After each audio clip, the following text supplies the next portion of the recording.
Hey everybody, and welcome back to another coalition review.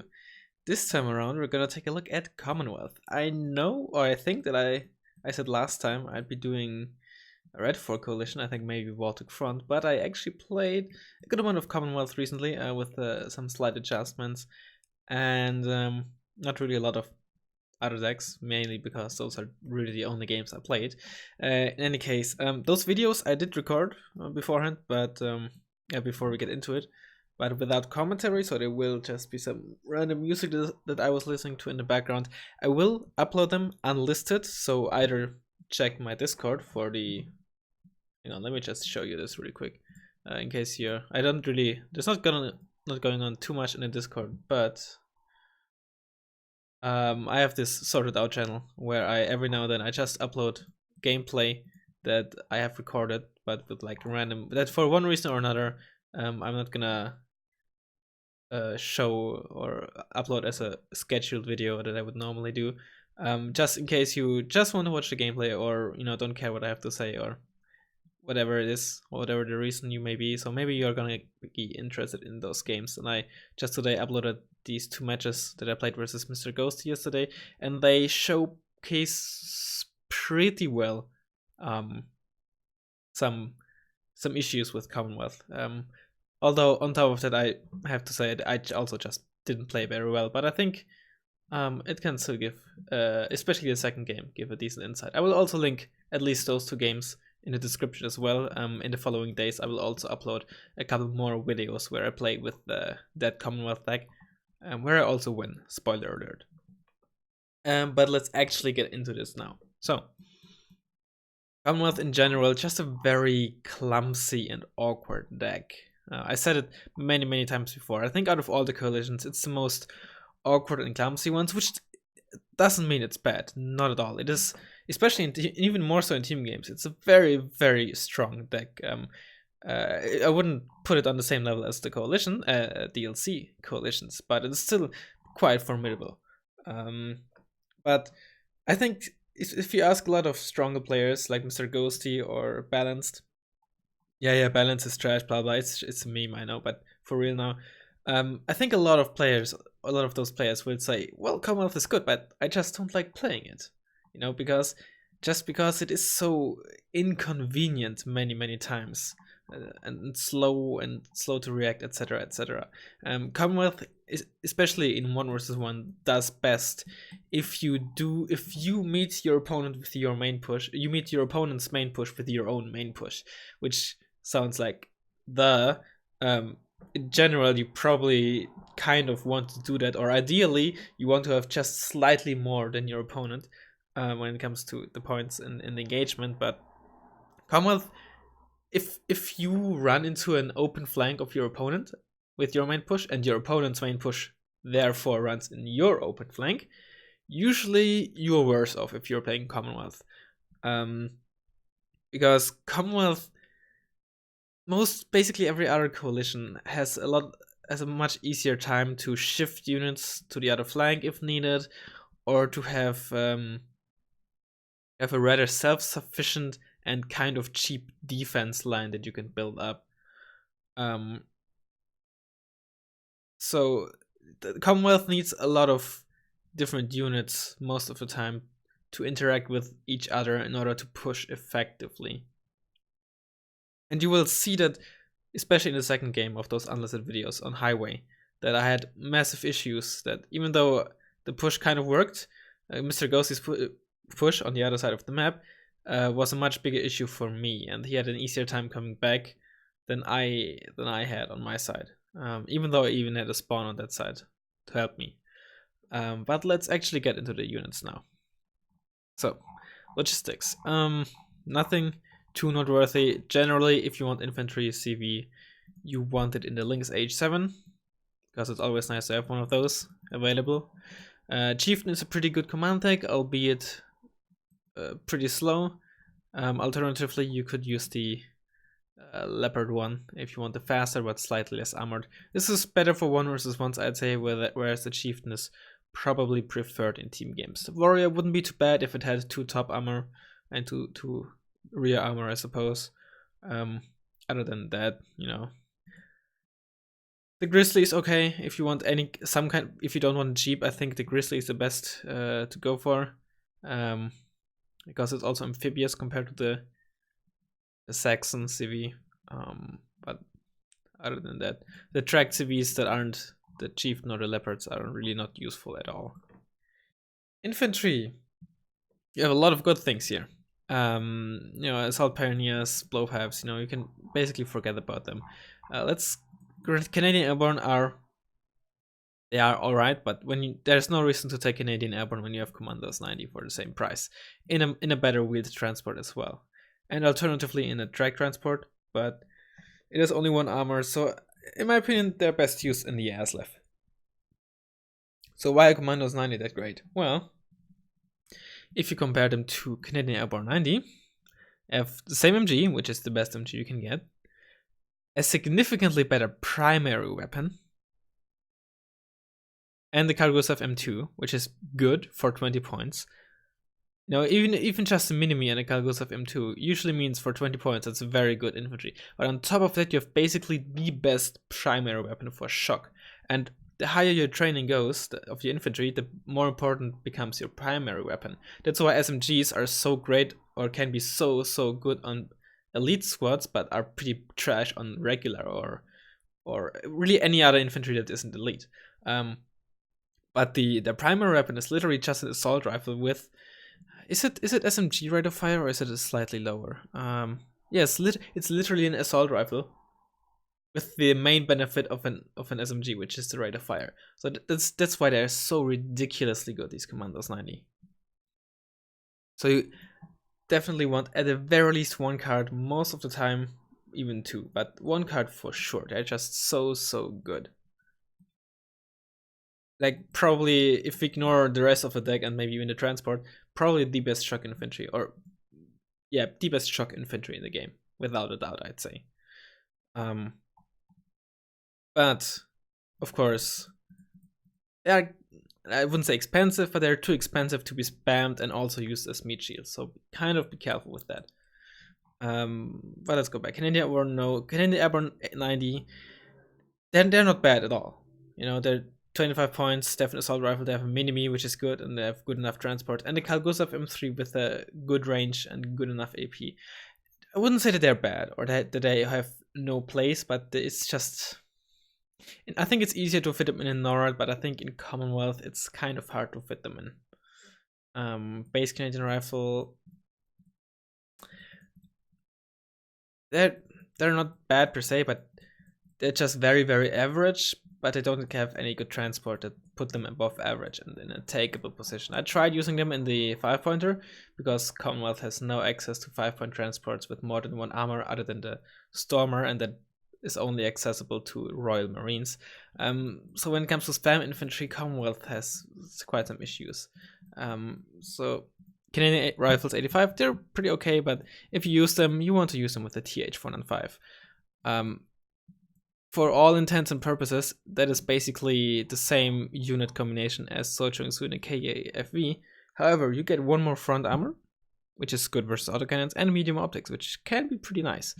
Overall, I'd say that the KAFV combination is just stronger, because most of the time, while the extra front armor is nice, I think the KAFV most of the time gets its strength by numbers rather than quality, I guess. It's especially at that price range, it's quantity over quality. I think if you were to buy this IFV with a shock infantry or maybe even elite, then you'd probably prefer the TH-105. But since you get it with such a cheap 10-point squad at such high availability as well, I think the sacrificing the armor and optics for 5 points off is definitely a good deal. Which, of course, doesn't mean which doesn't mean that the TH is bad. By no means, it's still a very good unit. It used to be 15 points when it had, I think, 2 front armor and side armor, of course. Yeah, it's one of the very few kind of self-sufficient units that you can get. And in the videos you will see that I'm not using them, but I am considering putting them back in, because I think they would have helped at least in the second game on highway. Because they're, kind of self-sufficient. Fire support, anti-vehicle, and to a certain extent even anti-helicopter, while at the same time coming with infantry, very valuable. And even though before I was thinking that, you know, with the way I played the deck, they might not be necessary, but I think simply because of this, them being able to kind of rely completely on their own for like flanks and stuff, it's nearly a must take, because Commonwealth doesn't have a lot of these type of units, which you also kind of or pretty often see in the Recon tab, and that's another issue. No point to take base commandos, which are honestly pretty bad when you take, you know, Commandos 90. Diggers and Diggers 90 are just bad. Diggers 90, I mean, they do get a mini-me, but they also just, if they had a 5-point transport, if this transport, you know, ignoring the fact that they also come with Commandos 90, if this transport had like 2 front and 2 side armor, Diggers 90 might not be too bad, because they're basically, I mean, like Jäger, they're 15 points. Oh, by the way, even though that's the same gun, the Diggers 90 do not get the SMG rate of fire. So for Diggers 90, this is still an assault. This is a normal assault rifle, just a bit better stabilizer than usual. But if they had access to a strong 5-pointer, they might be worth using, because they're also one of the few, if not the only, line infantry with a CQC MG. But outside of that, don't use them. For 5 points more, you get this so much better, significantly better infantry squad. Eric's, they're not bad. I think outside of a mech deck, not even a motor deck, I think only in the mech deck they really have their place. Especially since they got fixed so that they don't instantly stun infantry as soon as they hit them.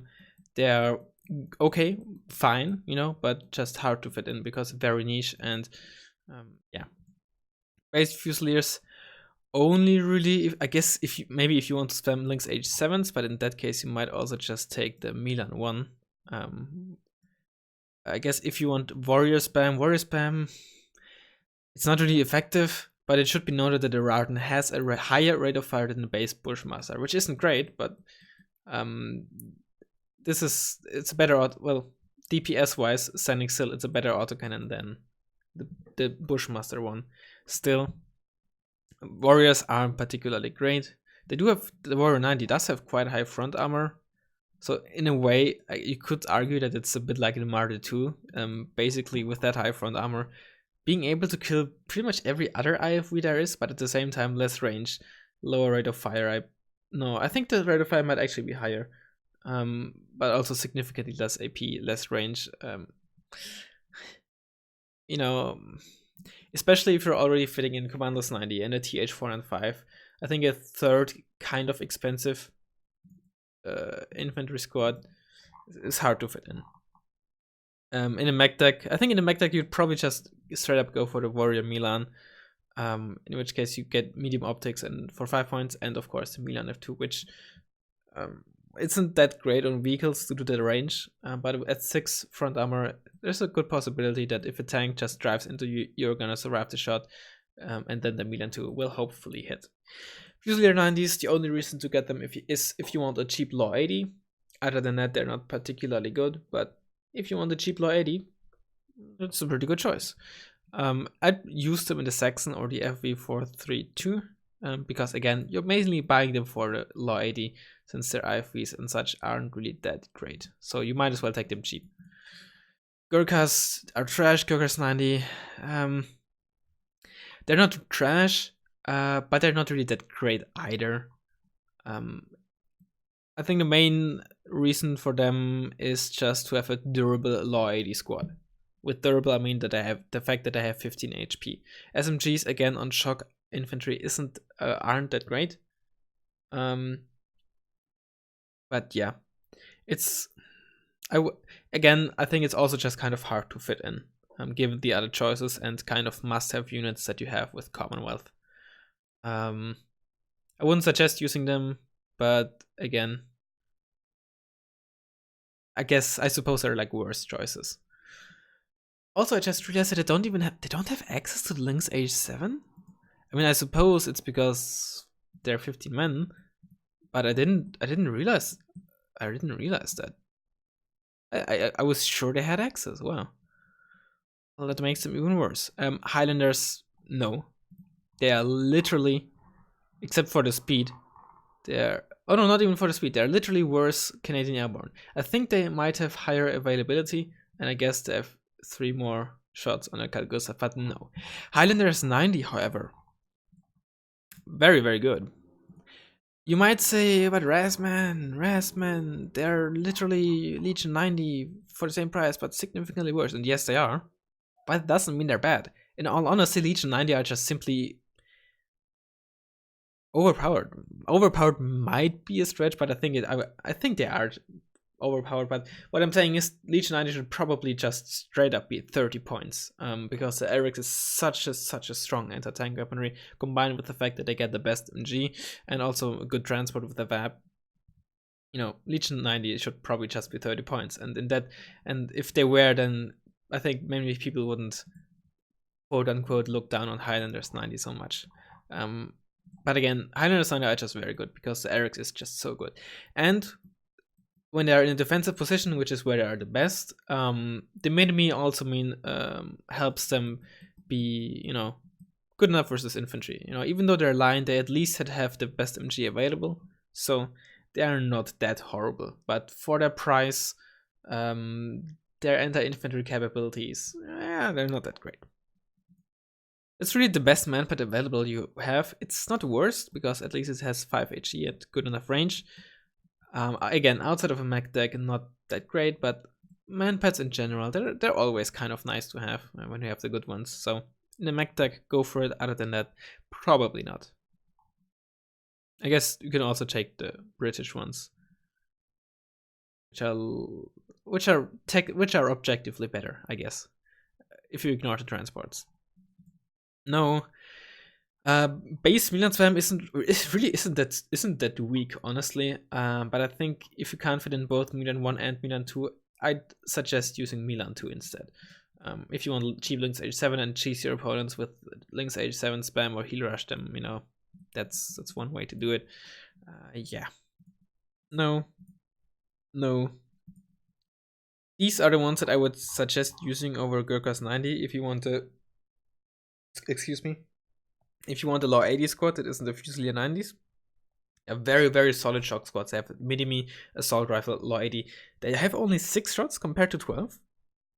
But they also get a Lynx H7, and as I said, they have a better primary weapon. And if you want them in a helicopter, then definitely go for the paratroopers, because they do get the Lynx AH7. No, not very good. RBS 70 if you want the extra range, but get the one less HE on your manpads. Royal Marines are bad. Again, here's the 5-point transport. If the Fusiliers had access to that, base Fusilier spam would probably be kind of viable. But I suppose it's because it was limited to special for. I don't know. No, I wouldn't use them. They're pretty bad. Like usually for the most part, the cost of extra training is, again, for the most part, not always, is 5 points. So hang on, are there any straight up examples that we can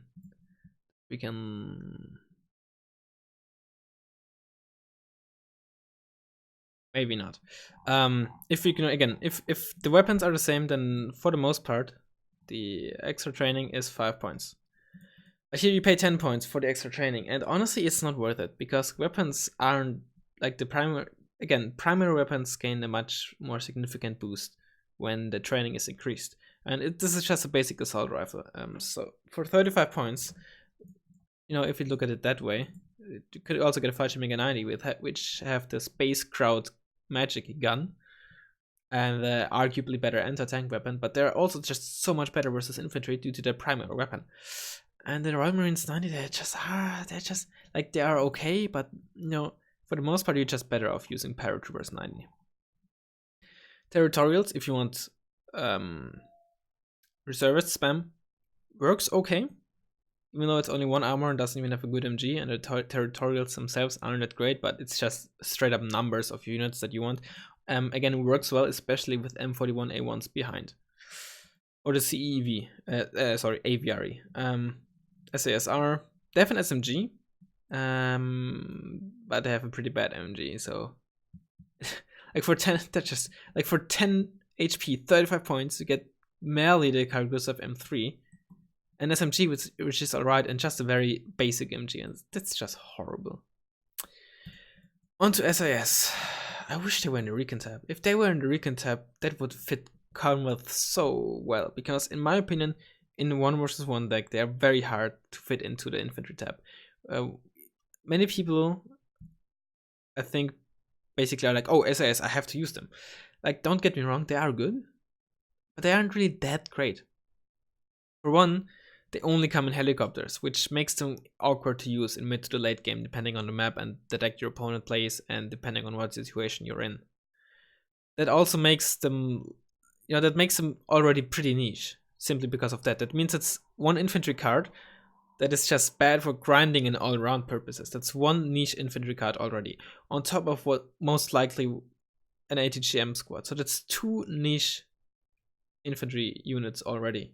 If you compare the two LSTR, for one, they're better against infantry, better against tanks, and in my opinion, also better against planes and helicopters, though you might think otherwise because of the 5 HE on the Stinger. But that makes your LSTR squad, for example, for one, your like anti-tank squad as well. On top of that, they're very good at supporting your infantry because they have decent infantry DPS, and the fact that they come in wheeled transports, ground transports, means that you have they're a lot easier to, for one, they're more affordable, but they're also a lot easier to just, get to the front line and support your units and get there, and they are also your wheeled AA in a way. So they also fill a lot more roles. They're also kind of niche in a way, but a lot of niches at once. Whereas the SAS, simply due to the fact that they come in helicopters, makes them already even more awkward. And they're not very good against infantry. They're gonna win against a line infantry squad, but not against shock, for example. They're not particularly great versus vehicles. They're good against like IFVs, but that's about it. And the Stinger lacks range. Sure, the Igla doesn't have significantly more range, but it's a lot better versus helicopters, which is their main purpose, in my opinion.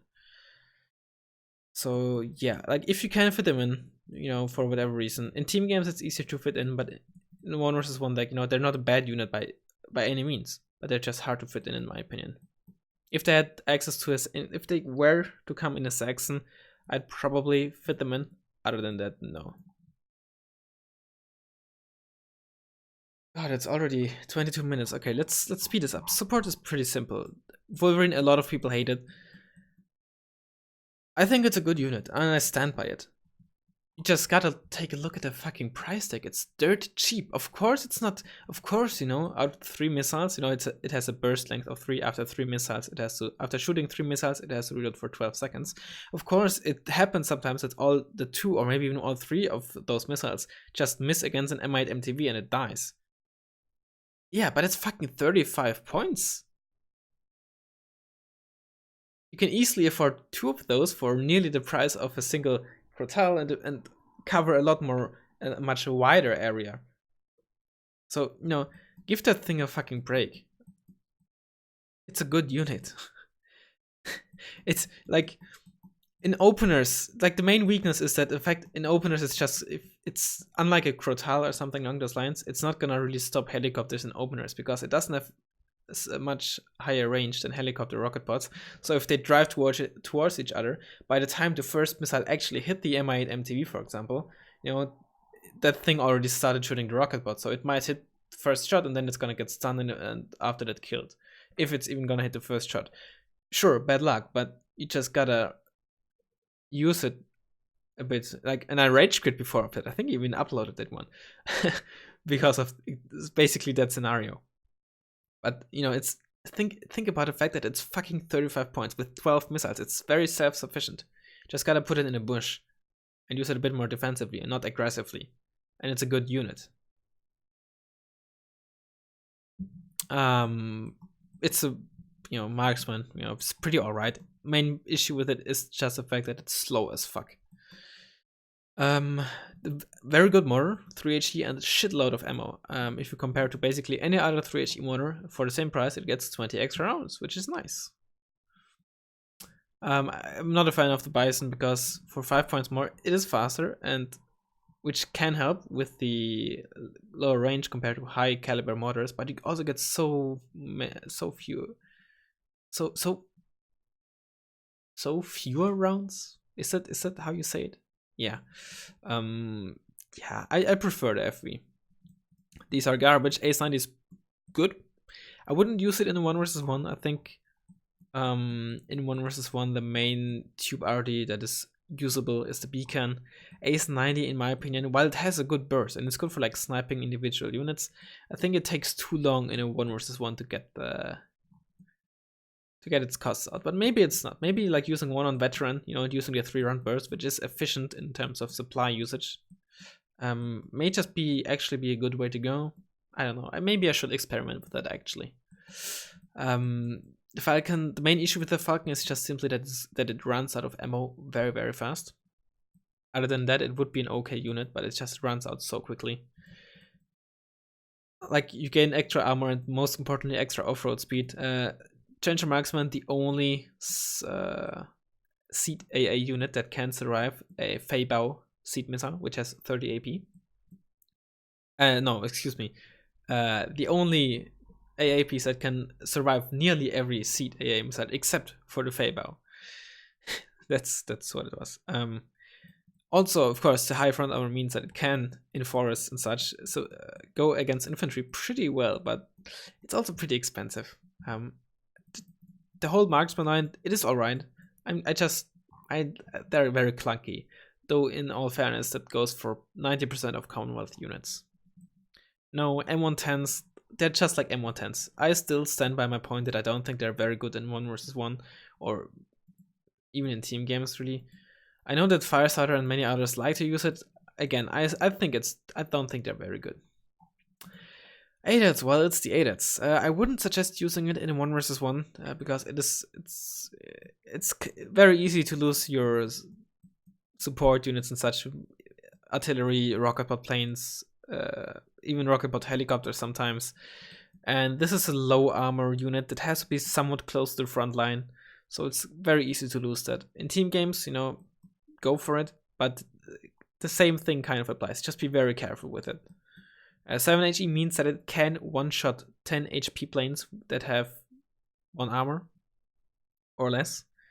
If it crits the plane, of course. So that's nice. I mean, of course, very accurate, good range, and of course, very deadly versus ground vehicles.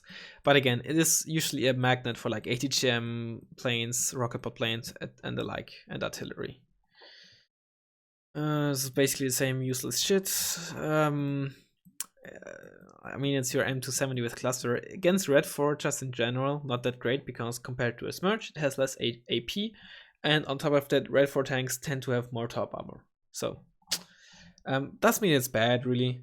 It's usually good for just chipping off, like potentially killing damaged tanks that retreated, or sometimes just preemptively cluster an area while you're attacking, where you think your opponent's tank will retreat, Sometimes you can do some little mind games like that.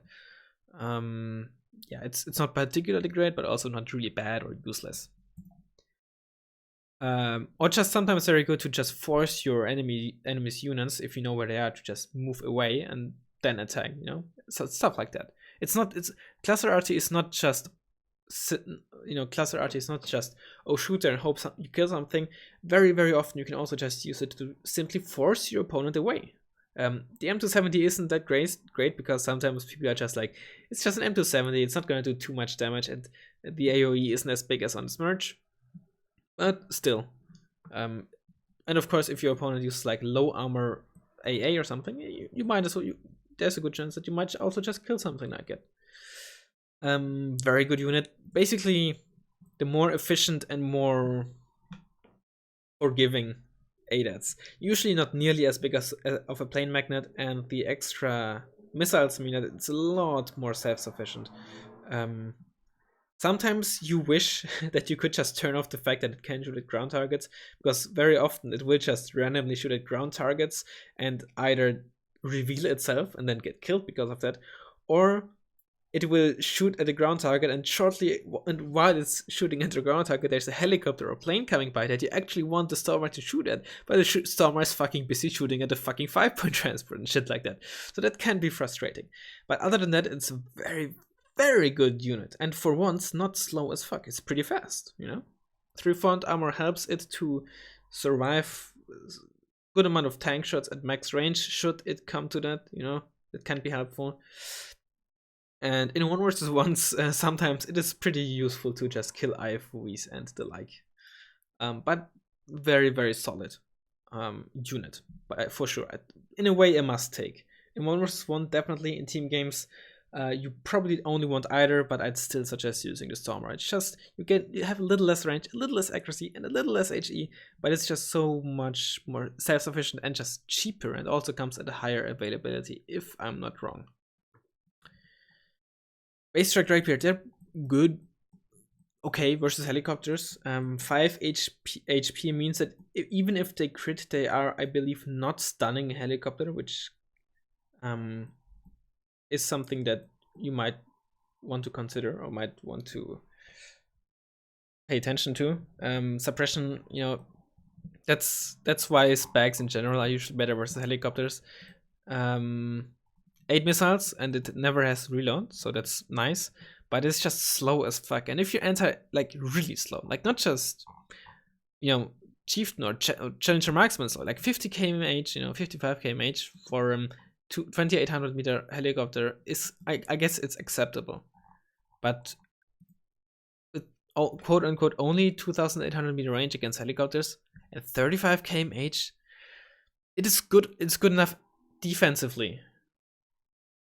But offensively, no, it's just like it's not nearly as big of an issue for the FSA because it's mainly plane focused, right? So you don't have to move it as much, and you don't have to move it up close to the front line. But for an helicopter focused AA unit, that's just horrible. Again, defensively, it's fine, but it's not really good versus healer rushes because while it has, you know, doesn't have to reload after 8 missiles, it dies so quickly, and again, it doesn't have the power to stun very effectively. So that's why, like, it's alright, but it's kind of not that great in really. It's also another thing, Commonwealth doesn't really have that great anti-healer rush. I think the Wolverine is honestly maybe the best choice because it's fast and cheap. The Falcon would be good if it had a lot more ammo, but your best bet is probably just TH spam, or like again, the Centurion Marksman might be good for that, but it's also hard to fit in because it's slow, so slow. On to the tanks. I said it in in the Lancet video that the 25 points Centurion, I would use this one because it has a better MG. That the 25 points Centurion, they aren't really that bad. So if you want fire support that can also like actually survive IFVs and stuff, that's the way to go. Should be noted that the 35 point Leopard AS1 has medium optics, which is nice for flanks. AS1 Plus is pretty good, 55 points, 16 AP, 10 RPM. It's not too bad. It's just that these kind of tanks, if you go up against like M84As at close range, you're gonna get one shot like nothing. And against infantry, you obviously also have to watch out. And Arex is gonna one-shot this up front, and you're just gonna survive a spike to the front. Challenger 1 line, 1 and 2, Mark 1 and Mark 2, they are alright. I think for a 1 versus 1 deck, the Mark 2 is probably preferable for the extra AP, allowing you to one-shot tanks up to 12 armor in forests. The Challenger 1 can only really one-shot up to 10 armor in forests, so that extra AP I think is kind of necessary in a way, especially if you want to deal more effectively versus medium tanks. Mark 3, I think if you're running Challenger 2, I don't think you want to run the Mark 3 in a 1 versus 1 deck, but for team games, it's just a very solid, heavy tank should you run out of Challenger 2s. Challenger 2, probably the best super heavy card in the game, at the very least for team games, maybe not for 1 versus 1s, but I think for team games, basically the best card in the game, because you get fucking 3 of them for no good reason.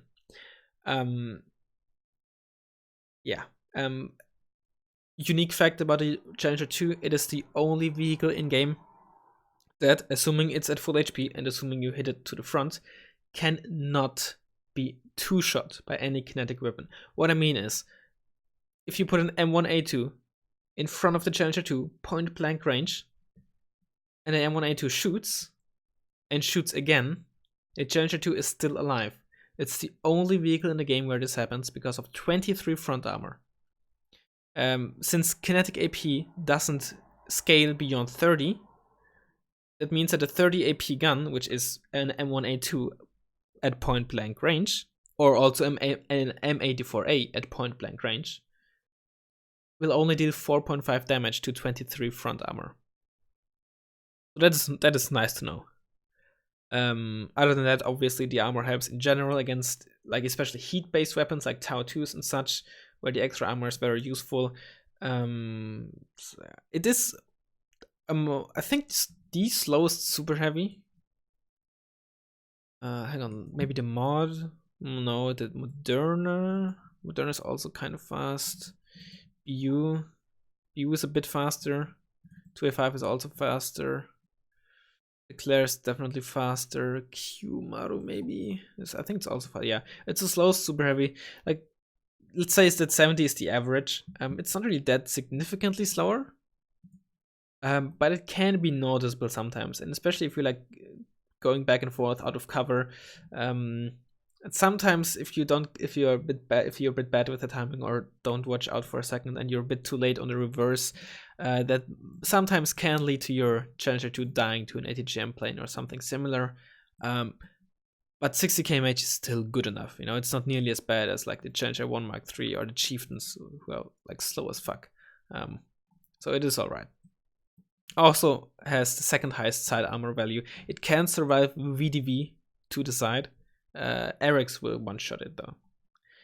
Chieftains, they are like, especially the Mark II and Mark V, you know, if you want a cheap tank with high front armor, it's okay. Other than that, I don't think they're that great. Low RPM and especially low speed and poor optics. Mark 11, also not great. If it had good off-road speed, you could do some nice like peekaboo in and out of cover with a 19 AP for 80 points, which is good, but the low off-road speed means that it's pretty hard to do. Maxus, very, very good medium tank. Good enough front armor. At a good point of front armor. Like, you don't pay too much, or you don't have too much quote-unquote unnecessary front armor, like a Leopard 2 or 2A1 in my opinion, for example.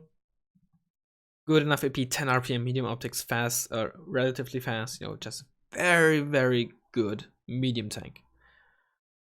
M41, A1, very, very good fire support vehicle. The only issue it has is the autonomy, but I mean, for 10 points, 8 RPM, Browning, 2 front armor, good off-road speed, there must be something bad at this, and that's the autonomy. Very, very good. That combined with reservists, very good for assaulting forests. Very, very good. What you generally want to do, in my opinion, if you're using that kind of unit setup, you want to assault your forests with M41s and reservists, and probably like a heavy tank or something behind for the enemy heavy tanks, or a couple of medium tanks for like killing the heavier IFVs, whatever the enemy brings. And once you get a foothold into the forest, then you want to drive in with your Commanders 90 and your Highlanders 90, because they're better. The more expensive infantry isn't very. You generally don't want to attack into forests or into towns with your Commandos 90 or expensive infantry, because they don't have cover and die very easily. And when it comes to like reservists, they're meant to die. So yeah, Scorpions. Yeah, I mean, the Scorpion, they do have all medium optics, which is nice. And for 30 points, you get a kinetic gun on this one, but they only have 2 armor. Easily the worst Recon step in the game. Let's go quickly over this. Like, if you want a very good optics, you would take either of those, because at the very least they can shoot at helicopters.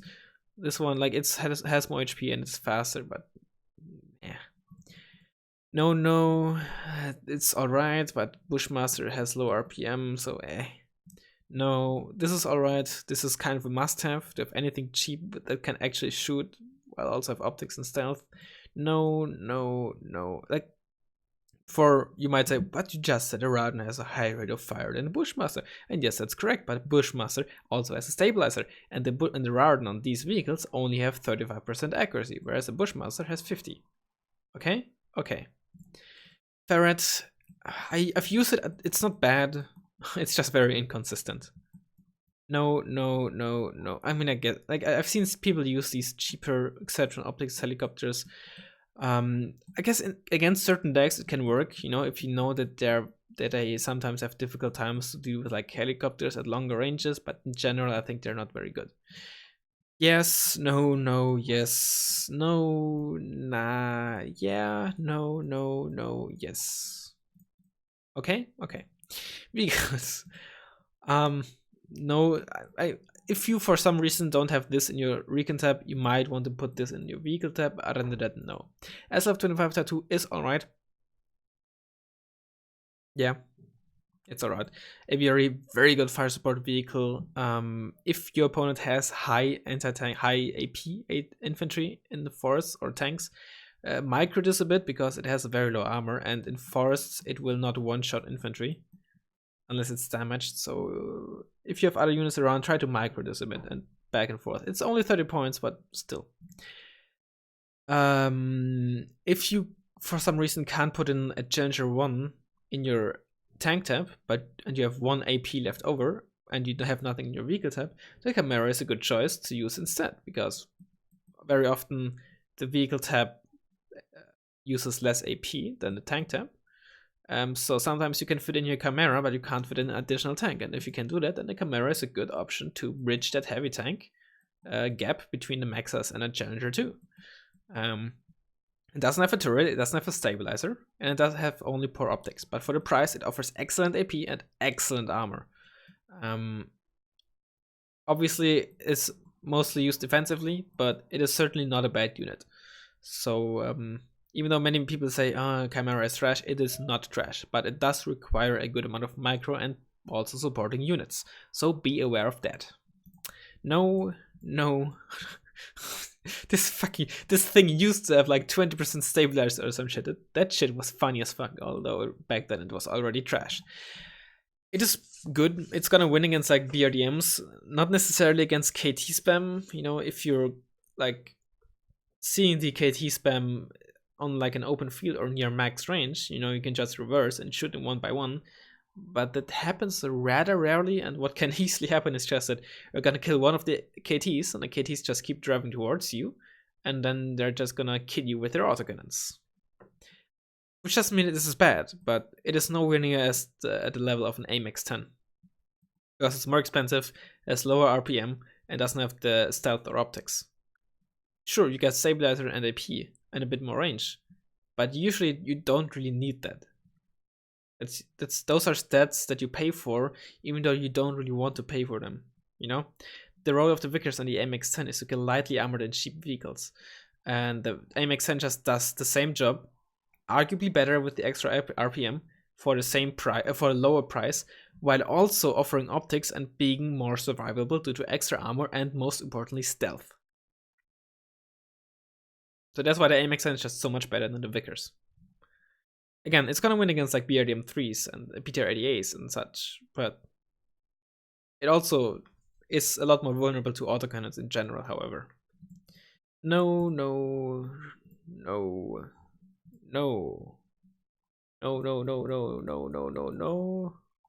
I mean, these Tau 2 vehicle, they're not really bad, you know, but it's just, if you know, those are the type of units that if you have 1 AP left over and you can only put it into the vehicle tab, they're not the worst choices. But with smoke and cover and like cheap vehicles everywhere and stuff, that it's just often hard to make good use of them.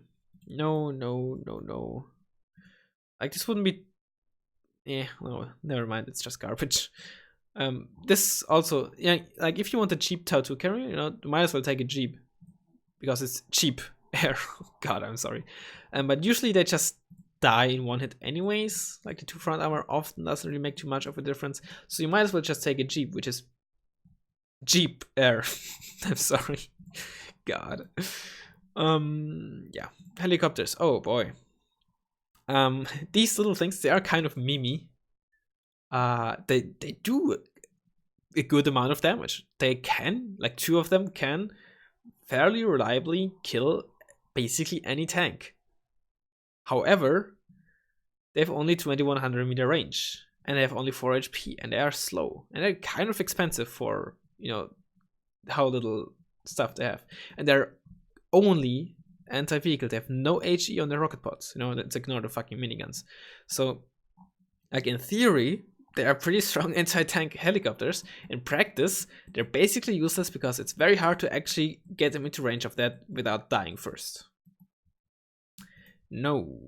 Tau 2 if you want, Lynx Tau 2 if you want a cheap-ish Tau 2 helicopter. Usually you're better off with the Lynx 3, which is also your only anti-air helicopter. Do not, I repeat, do not buy this with the intention of killing helicopters. Lynx 3 is an anti-tank helicopter that can, if push comes to shove, also kill other helicopters. This is not an anti-air helicopter that can also sometimes kill tanks. Buy this with the intention to kill vehicles, not with the intention to buy helicopters. The fact that it can kill helicopters or sometimes planes is a nice bonus, but it's not what you buy this unit for. This is just for openers or flanks if you want a cheap helicopter to either just sit there and potentially kill like a sneaking helicopter, or just, even though it has only poor optics, it is fast and has 6 HP. In 1 versus 1s, it can sometimes, you know, just suicide into the enemy in order to potentially spot where the enemy is gonna push. And last, but by no means least, air. Probably the strongest Commonwealth tab, because like unit speed and such aren't really an issue in planes for the most part. Ku, wonderful anti-tank helicopter. The only issue is that it has low speed, but you know, you can't have it all unless you're called Super Galeb, right? Excellent anti-tank missiles, good ECM, good turn radius. Again, just the speed, but it's also pretty darn cheap. No. I mean, the Scout isn't really too bad. If it was like 900 kmh, it would. Hang on. I mean, we all know that the Peace Western is good. We all know it, but Jesus Christ! Like, look at the upgrade you get for 5 points. You get twice the amount of missiles. You get significantly higher speed and ECM, higher time over target even, and actually good gun, which you're never gonna use, but whatever. And the only thing that is worse is, I guess, fuel, but that's because you have a higher time over target, and I guess a slightly worse turn rate, but Jesus Christ. No, they're not good. Voodoo, I mean, it is not really bad. Like, if you can for some reason fit it in, because there's so many good planes here, if you can for some reason fit it into your deck, it is good for just simply spotting helicopters or helicopter openers. It's really, like, it is fast, you know, and cheap as fuck. So it has a role. And it's only 1 second reload time for the missiles. You get a shit ton of them, high event, the missiles are actually gonna hit something. You know, don't underestimate this little piece of shit. It's just so niche that it's hard to fit in. Because anti-airplane, like anti-helicopter planes, like the L-17K or the Lasur, they at the very least, like, if it comes to it, for one, they're more consistent, and if they get into plane range versus other planes, they are still very deadly. Starfighter, at high vet, this is basically rocket pod plane and anti-helicopter plane at once, so that's a kind of good choice. I would personally use the Harrier instead. You get a worse gun, which can be noticeable, but you get better missiles, and you have a bit of ECM. Freedom Fighter, it does offer quite a payload for only 70 points, but it has no ECM and it's kind of slow. It's an okay cluster plane, but it like, if you like, the Block 5 is like probably the best one in my opinion, unless I'm forgetting something, but I don't think I am. And I think you'd definitely rather trade or lose 10% ECM for those 4 extra bombs. You don't really care about the better missiles, so yeah, it's usable but not really great. You get 2 of those on veteran, so that makes them pretty good, but you get so many short range missiles. You'd rather trade 4 of those away and like be on fucking elite. It's good, but I prefer the Tornado F2. The only seed plate that you have with stealth, I much prefer the Voodoo, even though it has significantly lower accuracy and lower range, but it does have stealth. And that's a massive issue, like a massive bonus point for me. If a seaplane doesn't have stealth, it is, I wouldn't say useless, but significantly worse against good players. It's still gonna basically, or mostly, most of the time, just prevent your opponent's radar array from firing, of course, because they're gonna see the seaplane and turn the missile off. But it's also just much easier to evade, and the seed means that they're gonna spot the plane much later, increasing your chance of also killing your enemy AAPs. Like, of course, seaplane's role is not just simply to kill the radar array, but also just force, like indirectly force them to be turned off, and thus allowing your other planes to have a higher chance of survival. But the better scenario would be, of course, if you can simply kill them and not just force them to stay put and do nothing, right? Especially since once you're playing evac or turn and show it back towards your radar array, they're just gonna turn it on and shoot at you. Good. Use it on elite. I use 2 of those on elite in my team deck. Your only source of long range fire and forget missiles. So if you have trouble against like 2 armor planes, to have 2 armor planes like the S25T I-102, that is really your only strong answer to that. Everything else is not good because your AA for the most part has not that great, not that much HE, and yeah, probably the best bomber in the game, I'd say, because it has very high payload, it's survivable enough while also being 2 per card. And it's just a ridiculously good bomber. And basically a must-have, really. It's alright. Hornet is a worse tornado IDS. If you want cheap bomber spam, whatever, but it's gonna die. It's just, then you might as well use the Hornet if you look at this, because the speed is so much more valuable on bombers for the most part. GR7, it isn't nearly as great as it used to be, but it's still a very usable unit. If you use this like an extra kind of niche card, you might want to use this on elite for the pay ways to be a lot more accurate. But even then, even if you're using it on a regular, making the pay ways not very accurate, they're still kind of okay to like deal with like kind of light vehicle blobs, or even just for stunning tanks. Laser guided bombs are very, very strong, very good at stunning tanks, even if they're not hitting directly. Now, it's kind of okay for 1 versus 1. You get like 2 on veteran or elite, but they're still kind of have low accuracy. And the lowish range means that sometimes you are not able to fire both off in one run. No. Again, not a bad seaplane, but I prefer the Voodoo because of the stealth. Pure anti-helicopter plane, if you want to use that instead of the GR3, you get 2 more AIM-9Ls. It's alright for that. Tornado F2, you get 2 of those on elite. I prefer this over the Tornado F3 because for cheaper, for one, your long-range missiles are just more accurate. Or both of your missiles are more accurate. The extra range isn't really that useful, and the 2 extra short-range missiles are also not really that useful. So the main thing you get is 10% ECM. Like, you get the extra short-range missiles we can ignore, okay? Because 90% of the time you're not going to use more than 2 anyways. So what you gain for 20 points is, 10%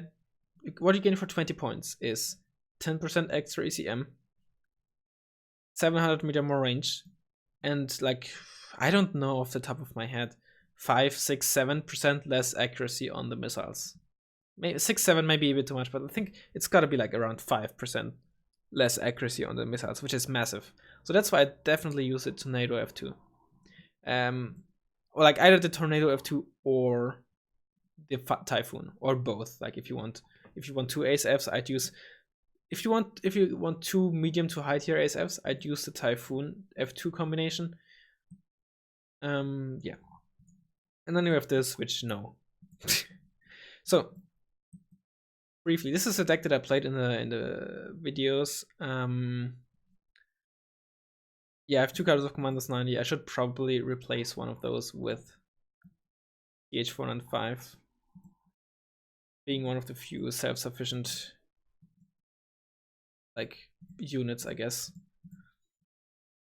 And then I have this, I call this old school, without the reservists, like a more traditional 2 cards of mortars for fire support.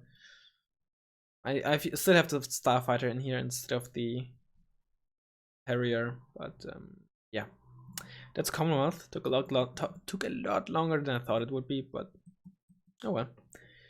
Hope you learned something. I hope you found it interesting. There's gonna be the unlisted videos in the comment section and pinned comment and whatnot. And yeah, hope I'll see you next time.